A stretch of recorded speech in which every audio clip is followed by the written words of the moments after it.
It is time to badge in and close the vault. It is Christian the Hype Man Sledge, host of the SCIIF International Podcast, and thanks for joining us. On today's episode of I Wish I Knew This as a Military Youngster, we're going to go ahead and talk about maximizing the blended retirement system and the Thrift Savings Plan to generate a little bit of wealth for your future self. Note, I am not a financial professional, guys. These are just some things I've learned throughout the 22 years of military service and my own personal research. So take the information I have for you and seek the many approved financial professionals out there who can help you guys make decisions based on your situation. Lastly, if you like things like this, let us know by subscribing, commenting, and giving us the topics that you want us to hit. So with that, we're going to go ahead and get to the money. Everybody mad. So if you are E1 or E4 watching this, you're likely throwing away about $100,000 of government money right now and you don't even know it. For those who are O1s to O3s, it could be a lot more. So we talk about a lot on this channel about being a superior leader in action, making the tough calls in the heat of the moment. But the toughest leadership challenges are not the ones on the flight line. It's looking in the mirror and leading your future self. What does your future self want in 10, 20 years? You want to be able to finance that, resource that. We're going to go ahead and show you some exact math on how you can do that. Now, a 20-year-old airman can retire from the military a millionaire just by changing two settings on the website.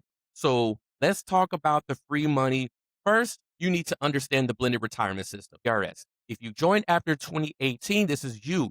If you converted your old retirement system, the traditional one, to the new one, this is also you. The government has fundamentally changed the deal. So you got to understand the game so you can play it. The secret weapon here, guys, is the match. Under BRS, after 60 days of service, you get an automatic 1% contribution to your TSP. But after 2 years of service, they'll match your dollar for dollar up to 3% and 50 cents on the dollar for the next 2%.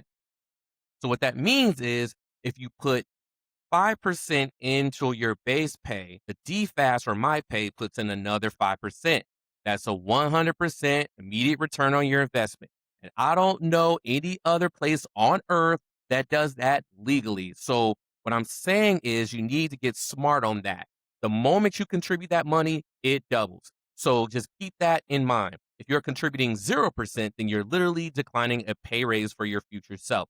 So let's say you're down. You're cool with it. Give me an account ASAP Rocky. Well, hold on to that information. We're going to go ahead and give you some more information you need to know so that you can make the best decision. So let's talk about the setup and avoiding the potential traps that go on in here.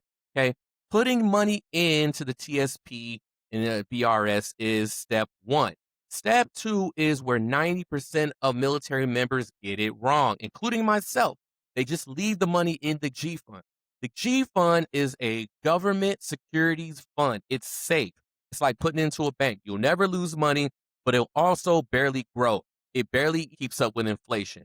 I come from, we often say scared money don't make none. Plain English, you might have already heard this as well. You got to send or spend money in order to make it, right? So in order to build an intellectual future, I highly recommend you look at the C fund, S fund. Historically, the C fund, which tracks S&P 500, has recorded or returned an average of over 10% per year since its inception in 1987. So the difference over a 30-year career, that $10,000 in the G fund might turn into $25,000, right? That same $10,000 in the C fund could turn into $170,000. See the difference between the G and the C?